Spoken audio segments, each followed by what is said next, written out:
प्रेम से बोलिए लक्ष्मी नारायण श्री विष्णु भगवान की जय। जय हो तुलसी माता। प्रिय भक्तों, आज का दिन अत्यंत दुर्लभ और विशेष है। कई सालों बाद श्रावण सोमवार के दिन कामिका एकादशी व्रत है। इसलिए जो मनुष्य श्रद्धा के साथ इस कथा का श्रवण करता है वह सभी पापों से मुक्ति हो जाता है, विष्णु लोक को जाता है। विष्णु पुराण के अनुसार भगवान श्री कृष्ण ने युधिष्ठिर को कामिका एकादशी का महिमा बताते हुए कहा, हे राजन, जो व्यक्ति इस एकादशी का व्रत करता है वह गंगा, काशी, पुष्कर, कुरुक्षेत्र जैसे तीर्थों में स्नान करने के समान फल प्राप्त करता है। इस साल कामिका एकादशी 21 जुलाई को है। बहुत ही पावन एकादशी है। श्रावण का सोमवार, भोलेनाथ की कृपा और साथ ही साथ विष्णु भगवान की कृपा एक साथ मिलेगी। कामिका एकादशी व्रत के दिन सर्वार्थ सिद्धि, अमृत सिद्धि योग का शुभ संयोग बन रहा है। इसके साथ ही इस दिन सावन का दूसरा सोमवार का व्रत भी रखा जाएगा। इस दिन जगत के पालनहार भगवान विष्णु की पूजा अर्चना की जाती है। साथ ही साथ सावन सोमवार पड़ने से भगवान भोलेनाथ को इसी दिन पूजा जाएगा। इस दिन विधिवत पूजा करके भगवान शिव और भगवान हरि का भी एक साथ आशीर्वाद प्राप्त कर सकते हैं। आइए कामिका एकादशी की व्रत कथा सुनते हैं। पौराणिक कथा के अनुसार एक बार धर्मराज युधिष्ठिर ने भगवान श्री कृष्ण से कृष्ण पक्ष एकादशी के बारे में जानने की इच्छा व्यक्त की।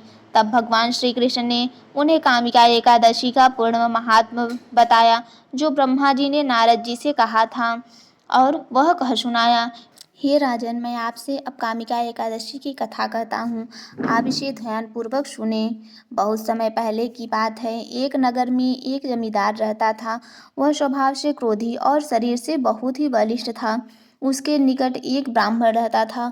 उस जमींदार की उस ब्राह्मण से बिल्कुल नहीं बनती थी। वह हमेशा उनसे झगड़ता रहता। एक दिन उनका आपस का लड़ाई झगड़ा इतना बढ़ गया कि क्रोध में आकर जमींदार ने उस ब्राह्मण की हत्या कर दी। जब उसका क्रोध शांत हुआ तब उसे एहसास हुआ कि उससे महापाप हो गया। ब्राह्मण की हत्या करने से ब्रह्म हत्या का पाप लग जाएगा। ब्रह्म हत्या के कारण नगर के सभी लोगों ने उसका त्याग कर दिया। नगर का कोई भी व्यक्ति उससे संबंध नहीं रखता था। कोई भी उससे किसी प्रकार का संबंध नहीं रखना चाहता था। इसलिए वह बहुत दुखी रहता और अकेला ही घर में रह गया। ब्रह्म हत्या के कारण उसका सारा यश भी नष्ट हो गया। उसका मान सम्मान, धन संपत्ति सब नष्ट हो गया। जीवन में अपराध और बाधाओं से उसका जीवन नरक तुल्य हो गया था। उसके जीवन में असहनीय दुखों का भंडार छा गया। सबके त्याग देने के कारण वह अकेला रह गया। परेशान होकर वह नगर छोड़कर भटकता हुआ जंगल में जा पहुंचा। वहां उसे एक ऋषि मिले। जमींदार ने उन्हें अपनी सारी कहानी सुनाई और ऋषि ने उसको सांत्वना देते हुए कहा कि चिंता मत करो, तुमसे तो पाप हुआ ही है, लेकिन इसका भी उपाय मेरे पास है, अगर मेरी बात मानो। तो जमींदार ने कहा, ठीक है, आप जैसा कहेंगे मैं आपकी बात मानूंगा, और उनसे सहायता मांगने लगा। तब उन ऋषि को उस पर दया आ गई और उन्होंने उसे पापों से मुक्ति होने का उपाय बताया और कहा, हे वत्स, ब्रह्म हत्या के पाप से मुक्ति पाने के लिए तुम्हें पुण्यदायिनी कामिनी एकादशी का व्रत करना होगा। फिर ऋषि ने उसे व्रत की विधि और पूजा की सारी विधि बता दी।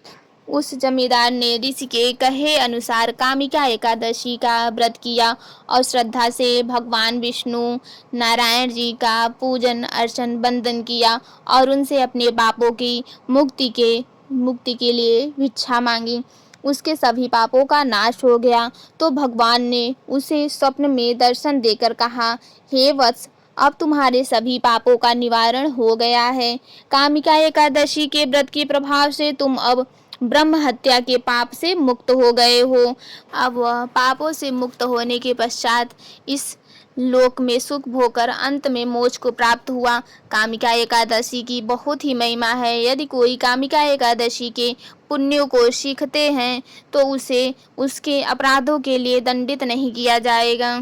लेकिन इस तरह की सोच नहीं रखनी चाहिए कि कामिका एकादशी के बारे में जानकर किसी निर्दोष को सताएं या मृत्यु कर दें तो दंड नहीं मिलेगा, दंड से बच जाएंगे। किंतु ऐसा नहीं है, क्योंकि जानबूझकर किया गया पाप गलत है। जो कोई भी व्यक्ति विश्वासपूर्वक कामिका एकादशी की स्तुति करता है अथवा कथा सुनता है और भगवान विष्णु की पूजा अर्चना करता है, वो सभी पापों से मुक्ति हो जाता है और वह भगवान के धाम वैकुंठ लोक को जाता है।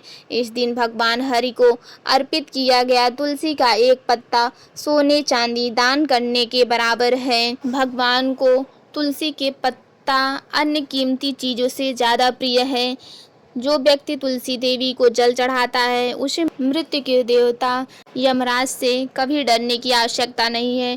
इस दिन जो कोई भी भगवान कृष्ण को घी तिल का दीपक अर्पित करता है उसके सभी पाप नष्ट हो जाते हैं और वह दसों करोड़ों दीपों के समान तेजस्वी सूर्य के धाम में प्रवेश करता है। जो भी व्यक्ति आज के दिन इस वीडियो को इस कथा को सुनता है उसके जीवन में कभी धन धान्य की कमी नहीं होगी और भगवान भोलेनाथ और विष्णु भगवान कृपा आप सभी पर सदैव बनी रहे। तो यही है विष्णु भगवान की कथा, कामिका एकादशी की कथा। अगर ये आपको वीडियो पसंद आया हो तो प्लीज़ लाइक एंड सब्सक्राइब ज़रूर कीजिएगा और ज़्यादा से ज़्यादा शेयर करिए जिससे सभी लोग इस कामिका एकादशी का महत्व जान सकें। और प्लीज़ मेरे चैनल को सब्सक्राइब करके जाइएगा। मिलते हैं अगले वीडियो में, तब तक के लिए हर हर महादेव, ओम नमो भगवते वासुदेवाय इसी मंत्र का जाप करते रहिए और सबका ध्यान करते रहिए।